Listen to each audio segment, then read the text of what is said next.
Hello friends, हमने एक session किया था कोविड-19 और लॉकडाउन को लेकर फेसबुक पर।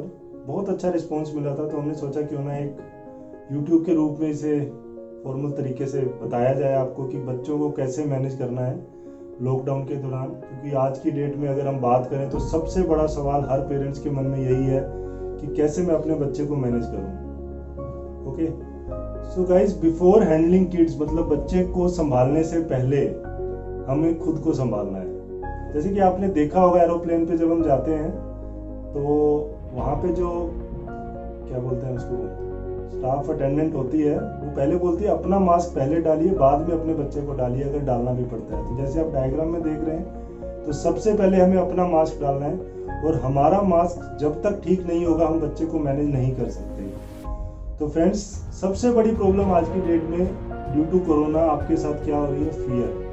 कोरोना तो पता नहीं कब होगा या नहीं होगा, या होगा तो क्या होगा, बट इस वक्त इतना ज़्यादा डरे हुए हैं हर माँ बाप, हर फैमिली में एक ऐसी सिचुएशन क्रिएट हो गई है कि पता नहीं क्या होने वाला है। फियर मीन्स ऐसी चीज़ जिसका हमें पता नहीं है, और इसकी वजह से हम आज बहुत ज़्यादा स्ट्रेस में जी रहे हैं। तो फ्रेंड्स, सबसे पहले हमें इस फियर को हमारे दिमाग से निकालना होगा।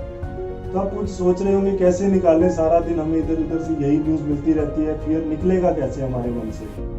तो friends, by putting positive information. आप सुबह से लेकर शाम तक नेगेटिव इन्फॉर्मेशन आपके अंदर जा रही है थ्रू न्यूज़ चैनल, व्हाट्सएप, और जो भी आपको मिलता है वो most of the time corona virus के बारे में बात कर रहा है। तो सबसे पहला काम जो हमें करना है, पॉजिटिव इन्फॉर्मेशन हमारे अंदर डालनी है।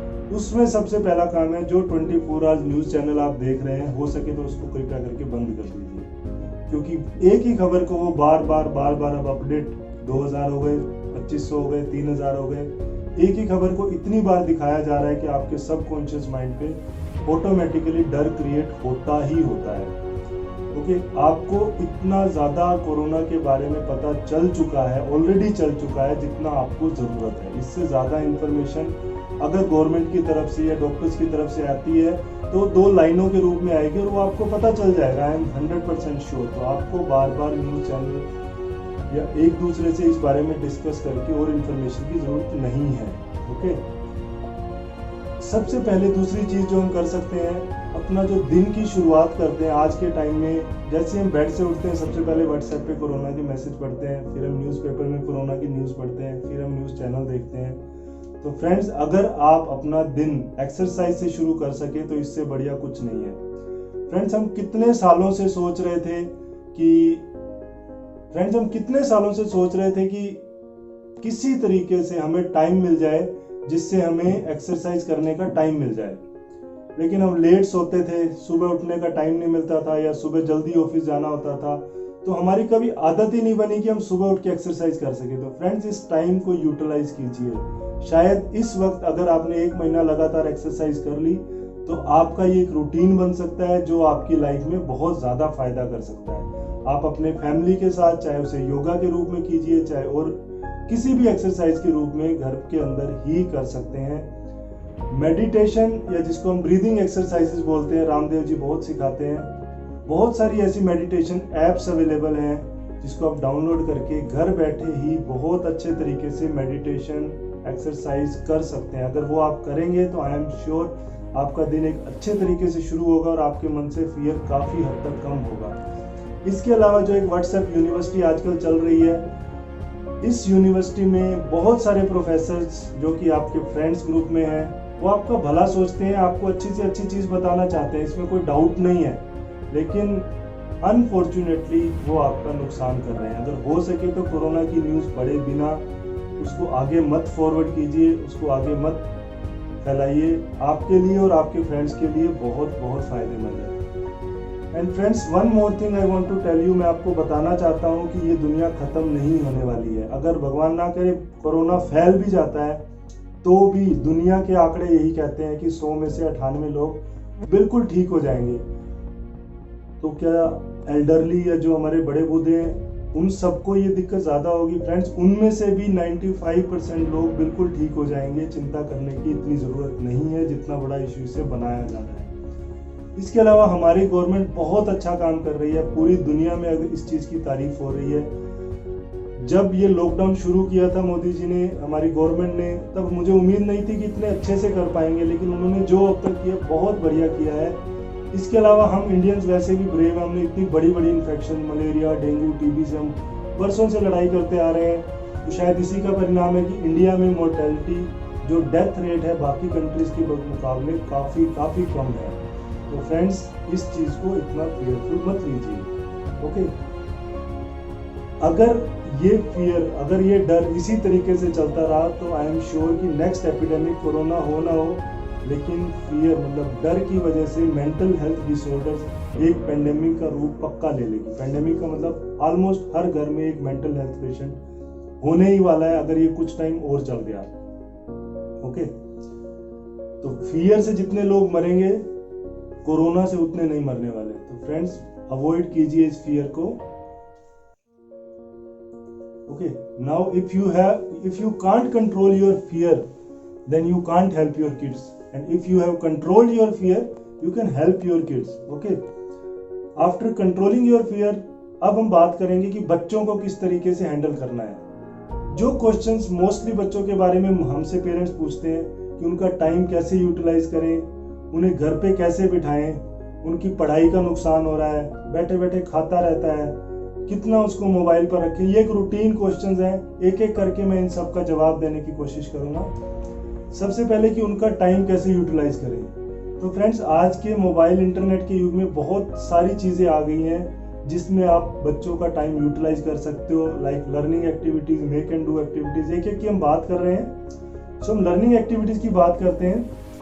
सबसे पहले, आज के टाइम में सबके पास मोबाइल है, इंटरनेट सबके पास है, बहुत सारी फ्री वेबसाइट हैं जहाँ छोटे बच्चों के लिए बहुत सारी एक्टिविटीज़, पजल्स, गेम्स, लाइक एक मैं आपको स्क्रीन पर दिखा रहा हूँ कि ये एक फ्री वेबसाइट है 123kidsfun.com, ये आप यूटिलाइज कर सकते हैं। आपको याद होगा जब हम छोटे थे तो एक मैगजीन आती थी, महीने में एक ही पजल आती थी, महीने में एक ही बिंदु से बिंदु मिला हुआ था।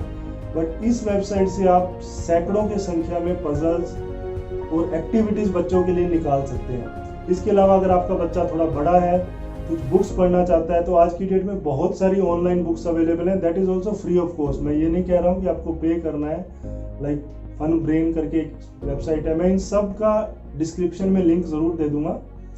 तो जो बड़े बच्चे बुक्स पढ़ना पसंद करते हैं उन्हें बुक्स डाउनलोड करके दीजिए।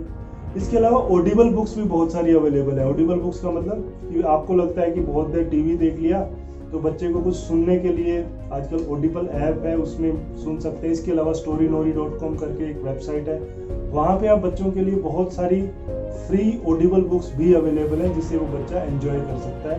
आपको स्क्रीन टाइम की भी ज़्यादा टेंशन लेने की जरूरत नहीं है। इसके अलावा नेक्स्ट एक्टिविटीज़, ये तो होगी लर्निंग एक्टिविटीज़ की बात एज के हिसाब से। मेक एंड डू एक्टिविटीज़, जिसको हम सिंपल भाषा में आर्ट एंड क्राफ्ट बोल देते हैं, ये लड़कियां ज़्यादा पसंद करती हैं। आई नो लड़के मेक एंड डू की बजाय डिस्ट्रॉय एंड सी का देखते हैं, बट लड़कियों के लिए मेक एंड डू एक्टिविटीज़ उसकी इमेजिनेशन स्किल, उसके लिविंग स्किल्स में बहुत ज़्यादा हेल्प कर सकती है। बट आप कहेंगे कि हमें नहीं पता, हमें आर्ट एंड क्राफ्ट नहीं आता है। तो फ्रेंड्स, यूट्यूब पे बहुत सारे फ्री चैनल्स हैं जहाँ पर आप आर्ट एंड क्राफ्ट के बारे में, बहुत सारी एक्टिविटीज़ के बारे में जान सकते हैं, देख सकते हैं, अपने बच्चों के साथ बैठ के खुद भी एंजॉय कर सकते हैं। जैसे कि आप इस स्क्रीन पे देख रहे हैं, पेपर कटिंग, बहुत सारे स्टिकर्स, स्कूल ग्राफ्ट्स, ये सब चीज़ें आप बना के उनको दे सकते हैं। बहुत सारी एक्टिविटीज़ आपको ऑनलाइन भी मिल जाएंगी फ्री में। सो फ्रेंड्स, ये तो बात हुई आर्ट एंड क्राफ्ट की, लर्निंग एक्टिविटीज़ की। बट कुछ बच्चे एक जगह टिक कर नहीं बैठ सकते, मतलब आप चाहे कुछ मर्जी कर लीजिए, वो एक जगह पर नहीं टिकने वाले। उनको आदत होती है यहाँ से उस जगह भागना है, कभी किसी के सिर पे चढ़ना है, कभी कुछ करना है, कभी कुछ करना है। तो मोस्टली लड़कों में ये आदत होती है, लड़कियों में भी हो सकती है, बट लड़के तो एक जगह नहीं टिक के बैठ सकते। तो उसे हम बोलते हैं मूवमेंट एक्टिविटीज़। किसी भी बच्चे की फिजिकल वेलबींग के लिए मूवमेंट एक्टिविटीज़ ज़रूरी है, होनी भी चाहिए। सो हम क्या कर सकते हैं, बच्चे की पसंद का कोई भी गाना चला दीजिए, नाचना शुरू कर देगा। उसको कहीं से कूदने के लिए कहिए, ऑब्स्टेकल जंपिंग जिसको हम बोलते हैं, जिसको हम अपने पुराने टाइम में फिटू बोलते थे, वो खेल सकते हैं घर पे। इसके अलावा आपके घर के पार्क में बैट बॉल लेके खेल सकते हैं, कोई छोटी मोटी गेम उनके साथ आप खेल सकते हैं, उन्हें खेलने का, कूदने का मौका दे सकते हैं। इसके अलावा एक इम्पोर्टेंट चीज़ है लाइफ स्किल्स। ये मोस्ट ऑफ द टाइम अपने इंडिया में एक नेग्लेक्टेड पोर्शन सा बन के रह गया है। जापान में आपको पता है जब भी स्कूल में बच्चे जाते हैं उनका काम पहले होता है कि अपने स्कूल की सफाई करो, और हमारे इंडिया में अगर टीचर ने बोल दिया स्कूल की सफाई करो तो आई एम श्योर आधे लोग अपने बच्चों को स्कूल से निकलवा देंगे, अपना स्कूल चेंज कर लेंगे। सो हमारा एक कल्चर ऐसा बन गया है कि ये काम तो मेड करेगी, ये काम तो नौकर ही करेंगे। But friends I tell you, जब हम बच्चे थे तो हमने अपने माँ बाप को ये सब करते हुए देखा था, स्टिल हम इसे करना पसंद नहीं करते। तो हमारे बच्चों ने तो कभी देखा ही नहीं है। तो भगवान ना करे कभी ऐसी सिचुएशन आती है जब उनको ऐसे काम भी करने पड़ते हैं जो वो नहीं करना चाहते, तो इस स्टेज पर उन्हें उस चीज़ के लिए तैयार करना जरूरी है। और फ्रेंड्स, अगर आप उनसे ये करवाएंगे तो ये वो बच्चे एंजॉय करेंगे। आई एश्योर यू, आप करवा के देखिए, आप उनको इन्वॉल्व कीजिए। हाँ, उनके साथ आप फोर्स नहीं कर सकते कि तेरे को ये पानी दे के आना पड़ेगा, तो वो बच्चा नहीं करेगा, यू आर राइट। लेकिन अगर आप उससे रिक्वेस्ट करेंगे, उसे इन्वॉल्व करेंगे, तो वो बच्चा इस चीज़ को एंजॉय करेगा। उसे पार्टिसिपेट कराइए, लाइक पौधों को पानी देने में, डिशेस हेल्प करने में, अपने कपड़े एक जगह रख के आने में, अपनी किताबें समेट के रखने में, अपने कमरे को, अपने रूम को साफ रखने में। तो ये सारी एक्टिविटीज़ में अगर आप बच्चों को इन्वॉल्व करेंगे तो डेफिनेटली वो आपकी इस चीज़ को अप्रिशिएट करेंगे। इसके अलावा नेक्स्ट क्वेश्चन जो पेरेंट्स के मन में आता है कि उनको घर पे बैठाऊं कैसे, वो तो टिकते नहीं है, हर आधे घंटे बाद बोलते हैं कि मुझे बाहर जाना है, मुझे ये करना है, कैसे करना है। तो फ्रेंड्स, जैसे मैंने अभी बताया कि उन्हें एक्टिविटीज़ में इन्वॉल्व कीजिए, उनके साथ खेलिए। May be you will never get this time back. मतलब इसका मतलब ये है कि आप शायद बहुत महीनों से सोच रहे थे कि मुझे बच्चों के साथ खेलना है लेकिन टाइम नहीं मिलता है। तो फ्रेंड्स, इस टाइम को यूटिलाइज कीजिए। इसके अलावा आप अपने 2 या 3 फ्रेंड्स के साथ पड़ोस में ग्रुप भी बना सकते हैं। I know it is against social distancing, but still बच्चों को इतने टाइम तक एक जगह पर आप पकड़ के रखेंगे तो उसके नेगेटिव इफेक्ट हो सकते हैं। इसीलिए जिस पे आप ट्रस्ट करते हो, जो आपके बहुत क्लोज हो, उन 2-3 फैमिलीज के साथ आप ग्रुप में खेल सकते हैं बच्चों में। जो अगला सवाल पेरेंट्स के मन में आता है एकेडमिक्स की, उनकी पढ़ाई का क्या करें। बच्चे अटेंड तो कर लेते हैं लेकिन मुझे लगता ही नहीं कि वो पढ़ रहा है। तो फ्रेंड्स, इस 1 महीने के लिए एकेडमिक्स को छोड़ के सोशल स्किल्स पे काम कीजिए अगर आप करना चाहते हैं। आप टीचर की बराबरी नहीं कर सकते, इसमें आपकी कोई कमी नहीं है। जो एक माहौल स्कूल में मिलता है वो ऑनलाइन या जूम के द्वारा पॉसिबल नहीं है। हाँ, ये एक सिस्टम ठीक है कि बच्चे 3-4 घंटे इन्वॉल्व रहते हैं। अगर वो होमवर्क कर पाए तो बहुत अच्छी बात है, लेकिन अगर वो किसी भी वजह से नहीं कर पा रहे या अपने और फ्रेंड्स के साथ कैचअप नहीं कर पा रहे हैं, तो इस चीज़ को लेके बहुत ज़्यादा माइंड पे टेंशन मत लीजिए। अभी बहुत टाइम है एकेडमिक्स के लिए, बट ये टाइम और चीज़ों पे ज़्यादा स्पेंड करेंगे तो ज़्यादा। अगला इशू है जो पेरेंट्स हमसे पूछते हैं, जी पहले तो खाता नहीं था, आजकल तो टीवी देखता रहता है, खाता रहता है, टीवी देखता रहता है, खाता रहता है, तो इस टाइम पे क्या किया जाए। फ्रेंड्स, ये तो होगा अगर घर पे बैठे हैं तो आप भी जब घर पे रहते हैं तो कुछ ना कुछ खाने का मन करता रहता है। तो लो कैलोरी डाइट जिसको हम बोलते हैं, सैलेड्स, फ्रूट्स घर पे ला के रखिए, वो बच्चे को खाने दीजिए। उसमें कभी भी नुकसान नहीं होगा। बट अगर आप फ्राइड चीज़ें, कुरकुरे, चिप्स, लेज, अगर इस टाइप की चीज़ें घर पे लाएंगे तो बच्चा डेफिनेटली खाएगा और कुछ ना कुछ नुकसान होगा। तो इससे बेटर ये है कि आप सैलेड्स, फ्रूट्स घर पे लाइए, रखिए और बच्चे को खिला सकते हैं। इसके अलावा नेक्स्ट सवाल है हाउ मच स्क्रीन टाइम। ये एक बहुत ही कंट्रोवर्शियल इशू है, पहले से ही बहुत कंट्रोवर्सी थी कि मेरे को कितने घंटे अपने बच्चे को मोबाइल, लैपटॉप पर रखना है।